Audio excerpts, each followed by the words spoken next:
நரேந்திர மோடியை ராமரும் விவேகானந்தரும் கைவிட்டு விட்டதாக தமிழ்நாடு காங்கிரஸ் கமிட்டி தலைவர் திரு செல்வ பெருந்தகை தெரிவித்துள்ளார்.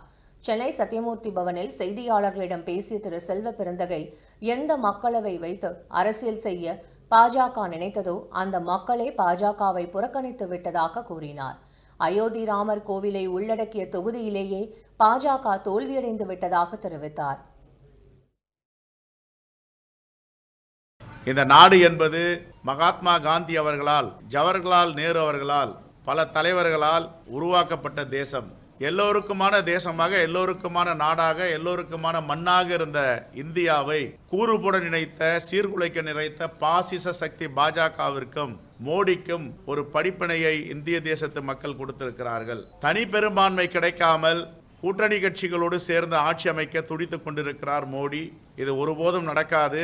ஜனநாயகத்தை காப்பாற்ற வேண்டும் என்ற சக்திகள் அனைத்தும் ஒன்று சேர்ந்து அரசியலமைப்பு சட்டத்தை மீட்டெடுக்க வேண்டும், ஜனநாயகத்தை பாதுகாக்க வேண்டும். அந்த அடிப்படையில் இன்று எங்களுடைய தலைவர்கள் எல்லாம், இந்தியா கூட்டணியின் தலைவர்கள் புதுடெல்லியில கூடி முடிவெடுக்க இருக்கிறார்கள். இந்த செய்தியாளர் சந்திப்பின் போது முன்னாள் மத்திய அமைச்சர் திரு கே வி தங்கபாலு, தமிழக காங்கிரஸ் மேலிட பொறுப்பாளர் ஸ்ரீவல்ல பிரசாத் உள்ளிட்டோர் உடனிருந்தனர்.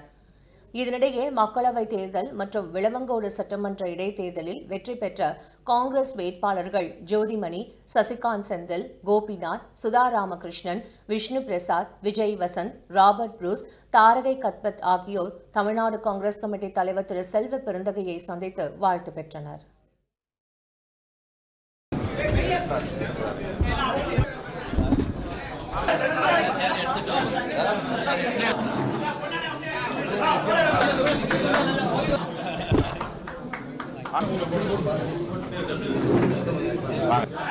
லைனா வாங்க மாட்டீங்களா?